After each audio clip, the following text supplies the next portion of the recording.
नमस्कार साथियों, आज मैं तुम्हें देने वाला हूँ विनलैंड सागा के एपिसोड नंबर 21 का रिकैप, जिसका नाम होता है रियूनियन यॉर्क 1014, जहाँ पे हम देखते हैं मॉक लीफ से कहता है कि वो सभी गुलाम को नहीं खरीद सकते, जिस पर लीफ कहता है कि अगर उस दिन थोर्स उसकी जान नहीं बचाता तो आज वो जिंदा नहीं होता और उसे उसका बदला चुकाना होगा। तभी वहाँ पे एक आदमी आ जाता है और लीफ से उसका जहाज हटाने को कहता है, क्योंकि अब वहाँ पे एक नोवेलमैन यानी कि एक रईस आ रहा होता है। तभी कैन्यूट का जहाज वहाँ पे आता है, जिसके साथ एस्केलेड मौजूद होता है, जिसे देखकर लीफ भौचक्का हो जाता है, क्योंकि वो उस चेहरे को कभी नहीं भूल सकता जिसने थोर्स को मारा था। मीनवाइल कैन्यूट एस्केलेड से पूछता है क्या वो किंग को मारने जा रहे हैं। एस्केलेड कहता है कि अब उन्हें सीक्रेट रिवील कर देना चाहिए और कैन्यूट को मार देना चाहिए। और इतने में एक आदमी कैन्यूट पर तीर चला देता है और एस्केलेड चिल्लाता है कि प्रिंस को शूट कर दिया गया है और वो आदमी वहां से भागने की कोशिश करता है, लेकिन इतने में थोरफिन उसको मारकर गिरा देता है। और ये सब लीफ के सामने हो रहा होता है। कभी वहां पर कुछ सिपाही आ जाते हैं और थोरफिन को दोषी ठहराते हैं कि उसने प्रिंस को शूट किया है, जिस पर थोरफिन बताता है कि वो गुनहगार नहीं है, बल्कि ये जो आदमी गिरा हुआ है ये गुनहगार है। लेकिन उसकी बातों पर विश्वास नहीं किया जाता, तो थोरफिन को गुस्सा आ जाता है और अपने सामने खड़े आदमी को थप्पड़ मारकर बेहोश कर देता है। और पीछे से एक आदमी कहता है कि ये थोरफिन है जिसने थोरकिल द टोल को हराया है। लीफ को जैसे ही थोरफिन का नाम पता चलता है, वो उससे पूछता है कि क्या कभी वो आइसलैंड आया है, और फिर उसकी पुष्टि करता है क्या वो सन ऑफ थोर्स है।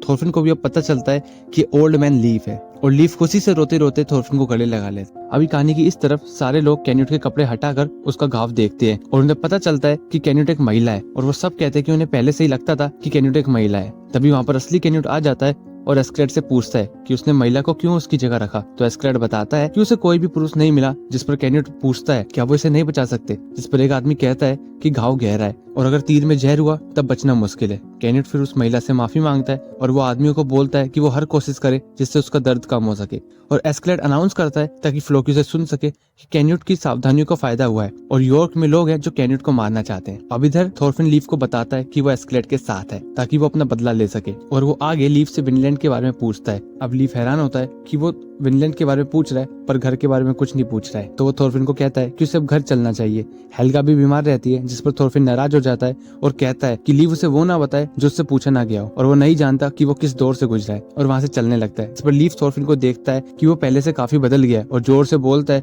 कि वो उसका यही इंतजार करेगा जब तक वो वापस नहीं आ जाता। अब हम देखते हैं जहाँ पे एस्केलेड बियोन से मिलने आता है, जहाँ पे बियोन जख्मी हालत में होता है और एस्केलेड बियोन से कहता है कि उसे जेलसी हो रही है कि उसे इतना अच्छा रूम मिला है, लेकिन बियोन कहता है ये फिर भी कम है प्रिंस की जान बचाने के लिए। एस्केलेड बताता है कि एटली ने उससे माफी मांगी है, जिस पर बियोन हल्का सा हंसता है और कहता है कि जो बैटलफील्ड में हुआ सो हुआ, वो थोरफिन की तरह नहीं है जो बैटलफील्ड की बातों को लेकर बैठ जाए। फिर बियोन एस्केलेड से उसके पैर के बारे में पूछता है कि क्या वो ठीक है। तो एस्केलेड कहता है कि कम से कम वो स्वॉर्ड तो चला सकता है। फिर बियोन उसे कल मिलने की कहता है और एस्केलेड वहां से चला जाता है। अभी फ्लोकी स्वेन को प्रिंस के डबल के बारे में बताता है, जिस पर स्वेन कहता है कि वो मात खा गए और एस्केलेड काफी चतुर है और उसने अब गाँव पर भी अभिशाप लगा दिया है, और अभी पूरे गांव में ये अफवाह फैल जाती है कि कोई प्रिंस को मारना चाहता है, बावजूद इसके कि स्वेन यहाँ मौजूद है। और फिर एक आदमी अफवाह फैला देता है कि ये स्वेन का आदेश था। अभी हम देखते हैं जहाँ एस्केलेड गुनूर, प्रिंस असगिर और थोरकिल को बताता है कि उसने अफवाह फैलवाई है ताकि अब प्रिंस की जान को खतरा ना हो और स्वेन अब कोई भी खतरनाक कदम ना उठा सके, और ना ही वो प्रिंस को युद्ध के मैदान में भेज सकता है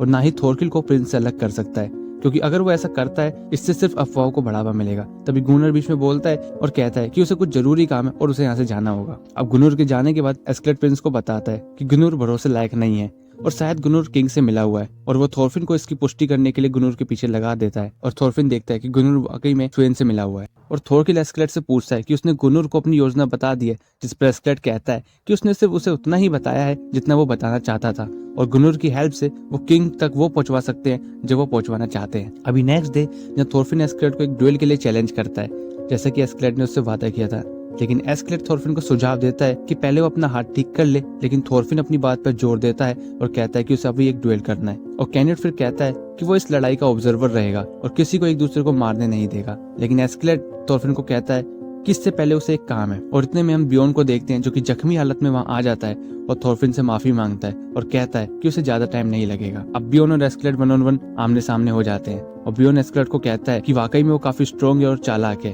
अब बियोन एक बात श्योर करता है कि क्या वो बियोन से नफरत करता है, और सिर्फ उससे ही नहीं, उस हर एक साथी से जो एस्केलेड की टीम में थे और जो युद्ध में मारे गए। बियोन फिर कहता है वो सिर्फ एस्केलेड का दोस्त बनना चाहता था, और फिर वो एस्केलेड पर हमला कर देता है, लेकिन जख्मी होने की वजह से एस्केलेड आसानी से बियोन में अपनी तलवार घुसा देता है और बियोन से माफी मांगता है कि वो उसके हार्ट पर अटैक करने जा रहा था, जिस पर बियोन एक बार फिर एस्केलेड को बोलता है कि वो सिर्फ एस्केलेड का दोस्त बनना चाहता था, जिस पर एस्केलेड उसकी बात को हाँ करता है और वो बोलता है कि सिर्फ बियोन ही एक ऐसा ऐसा इंसान था उसकी पूरी लाइफ में जो उसके साथ खड़ा रहा, और फिर वो बियॉन को गुड बाय फ्रेंड करता है और यहाँ पे बियॉन का आखिरी सीन देखने को मिलता है और बियॉन और हमारे एपिसोड का भी यहाँ पे डी एंड हो जाता है। एपिसोड कैसा लगा कमेंट बॉक्स में जरूर बताना, अच्छा बुरा वो भी बताना, और एफर्ट्स अच्छे लगे हो तो लाइक सब्सक्राइब जरूर करना, और मिलते हैं नेक्स्ट वीडियो में। तब तक के लिए धन्यवाद।